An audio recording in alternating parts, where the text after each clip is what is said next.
Ladies and gentlemen, uh, hey guys, Hi. welcome to today's episode of Time Out with. This way you say your name. It is for me. Okay. Hey guys, welcome to today's episode of Time Out with. Gabrielle. Yeah.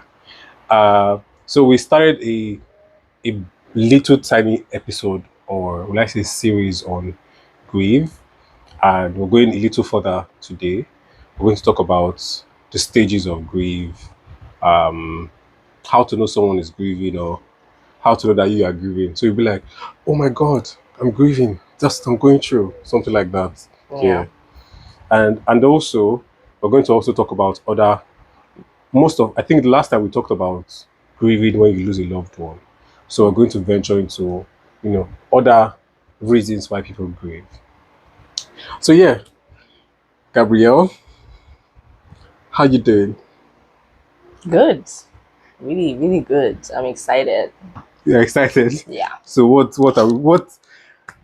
the excitement about? Huh? I don't know. The year is ending and I'm excited. And this is like one of the first times I can remember in a while that I've actually been excited Mm, that Christmas is coming, you yeah. know? Christmas is coming. And for those of you who will be seeing this, I think Christmas is next week or next 2 weeks. Is it? Yeah. Okay. So, ho, ho, ho. Okay, sorry, no. Merry Christmas. I think that's what I was supposed to say. I thought we were supposed to like, ho, ho, ho. Oh, ho, ho, ho, Like, ho. ho, ho, ho. Bro. Okay, now let's be just a tiny bit serious. So, there are different stages of grief, like I said, and they do not work step by step. Yeah. But I think the final stage of grief is acceptance. That's when you come to terms with whatever you are grieving for. Oh, Like I said, we're going to touch other aspects, not losing a loved one, losing a job, better still losing your dream job. There are jobs you just get, and then yeah. there are jobs that you work so hard to get. So losing that type of job, you will grieve.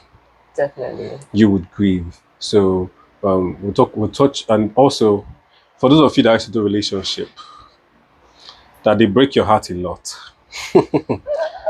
I know you grieve a lot. Uh, Some of you are grieving right now because they just break your heart. But oh, don't worry, you will find a man or a woman before Christmas Day. amen. If you don't, it's you that don't have faith. It's not my prayer that doing to work. So yeah, let's touch grieving from heartbreak. I'm not the best in that aspect. You So know they grew. from heartbreak, They know they break your they never heart. break my heart. And they break their hearts. Yes. Imagine. So let's analyze that part. So many people grieve from heartbreak differently. Yeah. Yeah, they're the ones who are in denial. I mean, that's one of the stages of grief.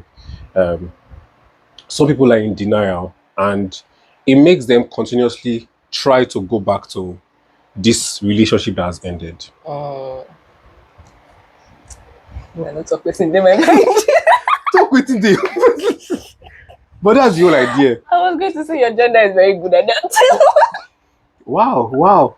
Well, beautiful. Like, Boys and men out there, you guys are good at that, according to her. that's why he coined some stupid thing called Yeah. Kafo's law. Yeah. So some people go back, and because you are in denial, you refuse to accept, which is the last stage of grief. You refuse to accept that this relationship has ended. Yeah. So you keep trying to hold on to it. Yeah. Some people get angry. I'm using style to list out these stages. Some people is anger, like this person broke up with you, you're angry with everybody in your house. You're angry with your brother, your mother, the chair, your cat, innocent cat, anything. You just there's that aggression, Yeah. but that's you grieving that heartbreak. Then there's the bargaining, the one where they begin to say things like, maybe if I had done this, this wouldn't have happened. So there are some people who they've told you it's over, but now you are saying something like, "Oh no, okay, I think I should have Yes. loved a bit more, or I should have allowed him do whatever I wanted to do, or I should have Yeah. not argued with him." So they get to the point where they begin to bargain. But that's just you not wanting to accept the fact that the relationship has ended. But it's still grieving actually because they are hot, and that's why they're like that. I Hmm. think I've forgotten the other parts or the other aspect of grief because I've No, yeah it's I've not mentioned. depression.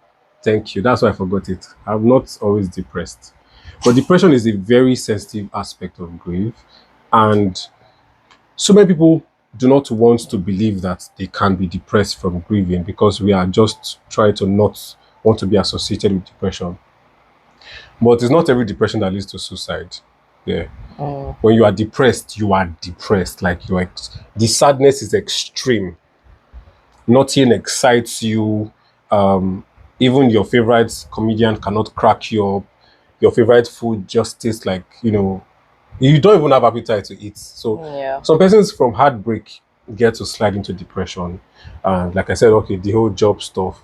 So, but what do you want to say? Like which aspects would you? I mean, I just had a thought about depression, and I think this might be a hot take, but I think that most of Mm, okay, say what you want to say. As a hot take, say what. that was probably a reach, but I feel like most Nigerians are in some sort of functional depression or another Mm. because you know, The country has been grieving for years. yeah, So, so yes, I think to a we're in very large some extent, sort of functional depression. almost Like everybody. we're just moving, we're just Yeah. pushing, but deep down, you know that you feel dead inside. And the sad thing about grieving or depression is it affects how you view life. Like it literally Yeah, affects everything else. it Because colors your vision yeah, so much. there's let's use. I think every Nigerian experiences this. You cannot go out in a public transport or travel in a public bus or something Mm. and tell me that one person did not talk about Nigeria in a sad light. It is impossible. You cannot leave your house and then there's no sad conversation. There's nobody saying, God go help us. It's now part of our everyday life. And Mm. consistent negative conversations creates this very sad, depressing energy or atmosphere for people. Yeah. So you just many of us now are even becoming too alert. Everything you are sensitive. You are just like something bad wants to happen. Like what's the next bad thing that will happen? Because yeah, we're not escaping that depression. Now I come out for Twitter. So yeah, the five stages of grief: denial, anger, bargaining, depression, acceptance. Yeah. Acceptance is the final stage. Acceptance is where you come to terms with the grief. So, what it looks like for losing a loved one is you come to terms that this person has actually passed and that you cannot change the reality. Mm. Some people also bargain. They are like, if I was there more for my sibling or my parent or for this person, he would have not gone. For heartbreak, they're like, if I did this more, if I was this more, the person will not leave me. For the ideal job, maybe if I was a little more, maybe they made a mistake, you made a mistake on the job, and like, maybe if I did not listen to this person, maybe. So, acceptance is you saying, it has happened. What can I do next? Like, what's the next thing for me? How do I move on from Yeah. this? And grieving is a constant. Everybody on this planet will grieve one way or the other. S- Yes, everybody will have multiple types of grief. Let's be realistic. You either you either tried one job that you really wanted to get, you never got it, or you got a job and you lost it, or there's this friendship that was so dear to you. You Yeah. people are now Friendship keeping grief is malice. Yeah, crazy. that the person have not died you, but you people have stopped talking. So all those jokes, all those things you like to gossip, that person is no longer there. Mm. It would hurt you. It would break you. But I think acceptance is very important Mm. because it saves you a lot. It puts you back on track. You are not now I do not believe I believe in healing, yeah, and I believe that healing takes time. I do not believe everybody heals in the same way or with the Definitely. same time frame. So I'm more of the school of thought to let people take their time to heal. Yeah. And but try that your healing will not be delaying other people's progress. That's another point. That's another point. That's another issue with grieving actually is in the process of grieving, you can affect somebody else. You can affect Your somebody loved ones else. and people living around you, because depending on what your grieving portrays, like the outward expression of your grief, what it is, your loved ones will now be very finicky around you. You know, they might not want to, they might say have something to do, like maybe a job offer somewhere else, but they don't want to leave you because they're like, if I leave this person, say they will not shatter, you know. So there's also that, you know, you are unintentionally holding them back from so many things. True. You're unintentionally affecting their psyche and their mental because they're like, once I'm in this person's vicinity, well, I have to be a certain way. So that's also another aspect that most people do not think about because they're consumed by their grief. Yeah. And they might not even see it when they're outside of the grief. They might see it later and acknowledge it and now come to that loved one and say, oh my God, I now see that during this stage I was this way and I'm so sorry, you know, that kind of thing. But most of these by Nigerians, it doesn't really end that way. True. So, And yeah. also, I think we should also touch the aspect of how to help or how to be there for people that are grieving. Oh my God. Uh, I, Let it's me tell you. I don't know. for I real. don't know. For real, it's very important. It I've is. I've had friends reach out to me when their friend lost a loved one, and they're like, "My friend lost someone dear to them. I don't know what to say. I don't know what to do. I'm confused. I've not reached out yet. It's 1 week. It's 2 weeks. 3 weeks. I feel I'm like a bad friend. Yes, you have become a bad friend. Sorry. But now this is the thing. Nobody just has a manual on how to, be there for someone who is grieving. And I think depending on why that person is grieving, there are different things. For example, let's start off with the job, the losing a dream job. Your partner loses a job that this person worked so hard to get. This person was so excited when the person found it or had this job, and then the person tells you, "Oh, I got laid off," or something happened, and it all, and there's that silence. Uh, your partner's personality too comes in play. If for someone who doesn't let things get to them easily, Yeah. you can be rest assured that a little, or should I prepare your favorite snack? Should we go out? What would you like to Take your do? mind The off person is it, here. You know yeah. that is so quick and everything's fixed. But if you have someone who things really gets to them, that's where your battle line is drawn. That's where the first Yeah. thing is stay with them, like physically be with them. Silence is good, but ensure that they know you are present. Yeah. And then you can ask them, what would you like us to do? That question is very important. Like, what would you like us to do? That's the first question. Then some of them will be like, I don't know, I don't know, I don't know, I don't know. You'll be like, okay, maybe we should just stay back. Let's just be there. So they know you are there. Then physical touch is important for your partner. For your partner. I know I'm putting for your partner, for your friend will be grieving. You now go and say, Croc said physical touch. The girl is crying. You're like, take my shoulder. You wanna for your own partner. There's you can the whole physical touch, so they know that this person is really here with me. And then if they do tell you what they want to do, think of it and the benefits for them. Why? Some people can tell you because they are grieving. They can tell you, I just want to go out and drink. I just want to like get drunk. I just want to get wasted. That stuff is not going to help them anyway. They're trying Yeah. to escape from that feeling. They're trying to run. They do not want to accept where they are, so they're looking for what to Yeah. escape. Denial. And then they are in denial. And if you let it happen, you are supporting it. So you are fueling their denial. You are going to elongate their grief because until they accept what has happened, they can't move on from it. And for a partner who has lost a dream job, who is yet to accept it, you and your partner are not going any further. They are going to be there. So you can give them that grace to lead the conversation, or you can decide to lead the conversation depending on their personality, depending on how they let things adjust.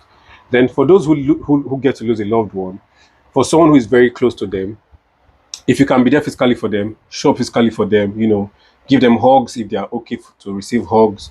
Just be there. Do you want some water? Help. Just let them know that you're physically available.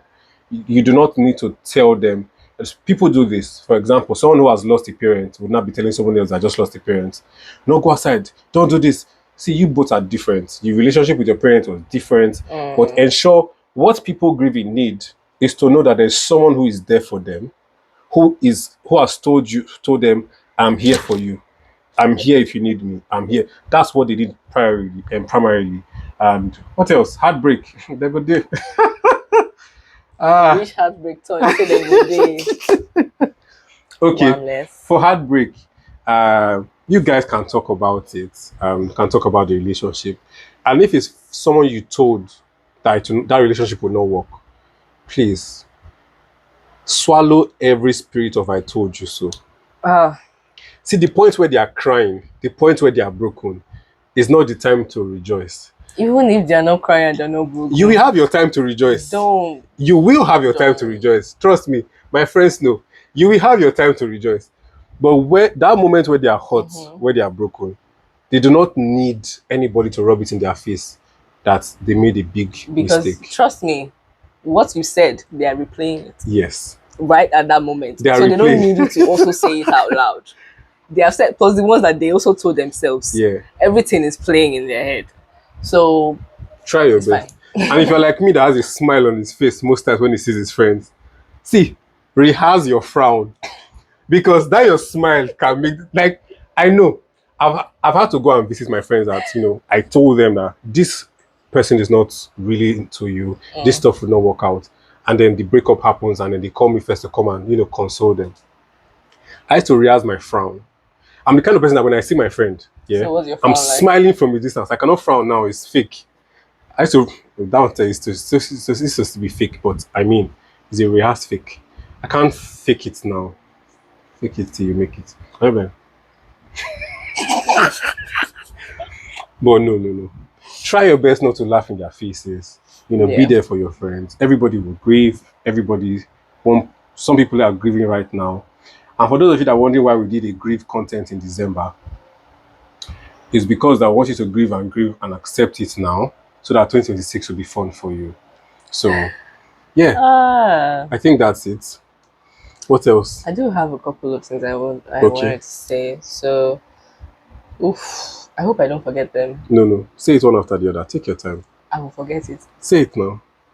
Okay, so the first Yeah. is okay, let me start from where you stopped. Okay. You said oh get over it now and stuff. But there's some people that are stuck in bargaining for years. And it seems like to maybe their loved ones or people around them, it seems like, oh, this person is over it. They happened 2 years ago. Yeah. It happened 5 years ago. True. But in their mind, they're still, They're still bargaining. if I had done this, oh, this person would still be here. This thing would still be here. This thing will have gone south. And that's the mental state they're stuck in. But to everybody else, you have accepted, you have moved they have on. moved on. And it might even seem like that on the surface. Say maybe it's a relationship, maybe they're in another relationship. But in the mental, They're still bargaining. they're still where they are. They're not even depressed yet. And it's going to at one point affect their presence. Yes, it is definitely going to affect their presence. So if you're not able to get over your grief by December, don't mind this boy. Okay. Don't mind him, please. No problem. No Everybody problem. has their own timeline, and that's completely fine. That's one thing I wanted to say. The second thing I wanted to say was see now I've forgotten. I said it. I was going to forget. I've forgotten the second thing, but the third thing is you spoke about how to be there for someone when They're you are grieving. physically there Yeah. and they're grieving. So I do know that, like, I'm here for you, that kind of thing. Try to actually do physical stuff for them. Yeah. So say if they're preparing for a funeral, help out, communicate, take over communication lines, because at that point they don't want to talk to anybody. True. Right? That's if they lose a loved one, physically it's easier to be there physically because I'm here, there are things I can do for you. True. But over the phone, which is what most of our friendships are like these days, because everybody's scattered everywhere. I know my friends are scattered everywhere, and if they were to lose someone, it's I don't know how, apart from sending a message, my condolences, or I'm so sorry, and maybe if they're a really close friend, checking in, maybe how far, how's it going, what's going on. You feel so helpless on this end. Distance makes you feel helpless. Yeah, so how do you bridge that? And because as much as you want to help them, you also want to help them to help you. because you also have this feeling of, I don't know what to call it, guilt, but you want to be You want to helpful. be, yeah, you want to do Exactly. more, But you and can't. because So of how do you distance. also assuage what you're feeling and be like, okay, I'm doing enough for this person and I'm actually helping this person and also actually help this other person? Okay, so because of distance, you can only be of help to people who are close to you. What I mean is, it has to be a close friend. If it's not close, you just do the regular. So sorry for your loss. You know, if they are That's it. It feels Christians, so empty. if they are I'm sorry. Christians, you do the whole I pray for peace and whatnot, this and that. Sometimes it feels so Now, empty. but for very close friends, you would give them the room if they are okay to have conversations. Give them the room to want to talk. Yeah, give them that room to want to talk. And if they have to cry on the call, give them the room to cry. So it takes a lot of emotional intelligence on your side or emotional maturity for that virtual stuff. So you give them the room to cry. You're calm. They are talking. You're not interrupting them. And when they start, you know that the person is crying. You can just give them small space and then like just maybe say a word like it's okay. You can take your time, but still be there. Like let that conversation be more of them being giving them the opportunity to express themselves over the phone. Like I said, they have to be close friends because you cannot have that kind of conversation Yeah, with, with just yeah. anybody or like an You acquaintance. can ask, always ask the, are you, yeah, that I'm here for you. If you want to talk, I'm here. That if you ever want to talk, I'm here. And try to also be available. Call them once in a while. How you doing? Would you like to talk? Anything you want to talk about? No, I'm good. At one point, they would open up and you will have that conversation and you would help them relieve the sadness. It will not disappear, but it will help and then you will know where they are at. So the kind of words they say will tell you if they're in denial, will tell you if they're bargaining, to tell Yeah, you if they're moving to acceptance. You would know from what they say. Yeah. that is true. That is helpful. Thank you so much. Thank you so much for the question. And thank you for those of you that had the same question that she asked. Yeah. So, Yeah, so I finally remember the third thing. oh, okay. So you mentioned when your friend is, or someone you know is grieving something, Yeah. and then the stage where they want to drown in alcohol or some other type of substance or do Yeah. something that is going to affect them negatively somehow. Yeah. You say don't support them. How do you steer them then away from that? Because Okay. Yeah. True. if it's me, You need to I'm have like, a substitute. exactly. Once I latch onto something, I latch onto it. It's very hard to move me away, except you bring a suitable substitute. Yeah. So how do you coax someone Yeah. away from something that they've decided this is That they what's want to going do. to help Okay, me? you need to think of something. So, for example, the person wants to go out, and the aim of going out is because they want to they want to just drink and get drunk. Yeah, you can switch that to going out for fresh air, maybe taking a drive around town. For those that have motor, you can decide to take the person, drive the person around. Yeah, you can decide to say, oh, let me call our circle of friends. So, because you want to get lost somewhere, so let me call a circle of friends so you can get lost in our midst. So that's you're looking for where to hide. Let's be that space for you to hide Yeah, inside. I think that's Yeah. that's a good So idea because we'll going just for a yeah. drive, you'll still be thinking about I'll be the one things. driving. But what if the person just open the door and jump out? That's the thing. I feel like going for a drive is not really a So good yeah, substitute. you could But think the of group different thing, think what of if they don't want to be around people that they know? you just have to keep thinking of different suggestions. Like think up 1,001 things. You can ask a therapist for 1,001 different ideas. Some people don't like eating, but that's a good time to like try different recipes. But people don't. Some people don't want to even the idea of eating will not cross their mind. But because of how close you are to the person, you can explain to the person that as much as I want us to get drunk right now, we would not be helping ourselves.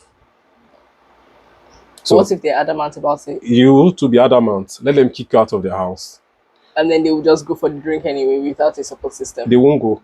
If they kick you out of the house, they'll be pissed at you and now no one to leave the house. You don't You know can that. There are some who? people that are like that. They will not go or lock them inside the house. The point is let them know that as much as I understand that you are hot right now, I wouldn't be in support of you doing something that will hurt you more.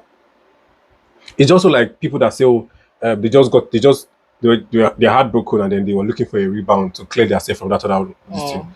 You will tell them clear, Yeah, so it may be fun for that five few seconds, but it will not make you forget this heartbreak. Yes, some will still go on to do what they want to do, but they know that you told them what to not do. And then they would, the thing is, for those friends that are real with them at their lowest, they would forever cherish those friends. The one that say, let's go, let's drink, let's, when they eventually get to their senses, they'll be like, nah, this person said never advised me against this thing, knowing that it was going to worsen my situation. So don't be afraid of them being pissed at you, standing on the right thing. Just be there for them. You look like you're thinking of a friend that you want to do it. You want to tell a friend, I wouldn't let you drink this. No. I'm just thinking of what I would actually Yeah, do if I hadn't listened to what you just said. I would have, because at that point I'm trying to be supportive, yeah. And if they right? drive you, you just So go. You're like, no, not even I would just go. I would be like, okay. Obviously, I will first of all tell them this drink that you want to drink. You know yeah, that you're going to feel like shit after. It's yeah. not going to really help you. But since you decided what you want to do, let's go. At least you have designated driver, Yeah. so you will not go and enter gutter. So, You know. so let's learn to be there for our Yeah. friends, our loved ones, and I mean, treat everybody with kindness. But if they show you any, if they want to, change it for you, change it back for them. Until next time, As long as they're your friends. if you like, don't be alright.